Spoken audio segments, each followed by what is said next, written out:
ใจสุดจะหาหักนางยิ่งกว่าอื่นใดถึงว่ามันใดเม็ดเพชรก็บ่เท่าทุ่มหักให้เจ้าหมดตัวหมดหัวใจขอหวังสิ่งเดียวคือหักสดใสแต่แล้วความจริงวันนี้เจ้าเผยออกมาได้เห็นเต็มตาชัดเจนความจริงใจนอใจยิ่งสั่งมาเปลี่ยนแปลงง่ายได้หลอกให้ผู้ชายคนนี้ต้องทรมานมีความรู้สึกบ่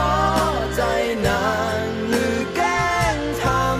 ำให้คอยเจ็บซ้ำเดียวดายอยู่แบบนี้ทำดีสุดทำดีแต่บ่เคยจะเห็นใจมีแต่ความเสียใจที่นางตอบแท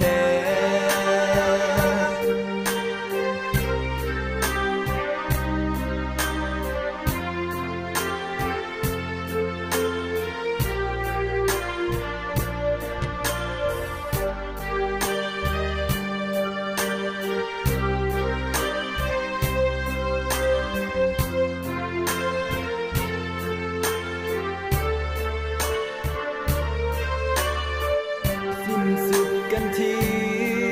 วันนี้ตาแจ้งสว่างขอให้ตัวนางกับเขาโชคดีส่วนตัวค่อยนี้ยินยอมให้ทุกอย่างยอมหลีกทา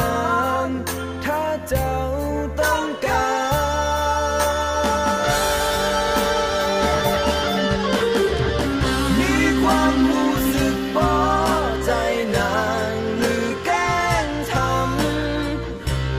คอยเจ็บซ้ำเดียวดายอยู่แบ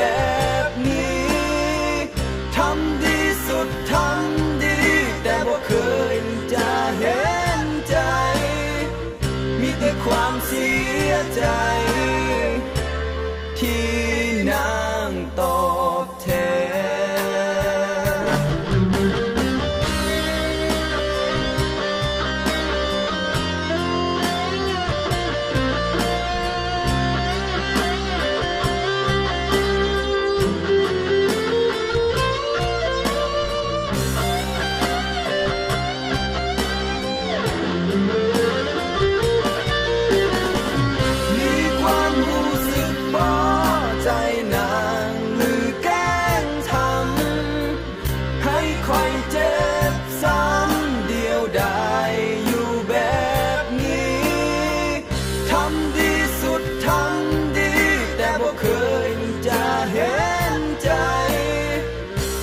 ความเสียใจที่